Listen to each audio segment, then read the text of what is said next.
Bhadrachalam police స్టేషన్లో 20,000 రూపాయల లంచం తీసుకున్న సీఐ సహా ముగ్గురు నిందితుల్ని ఏసీబీ అధికారులు అరెస్ట్ చేశారు.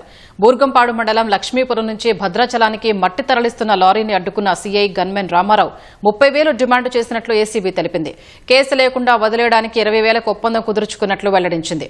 డబ్బు చెల్లించిన లారీ యజమాని ఏసీబీ అధికారులకు ఫిర్యాదు చేయగా సీఐ గన్మెన్తో పాటు మరో వ్యక్తిని అరెస్ట్ చేశారు.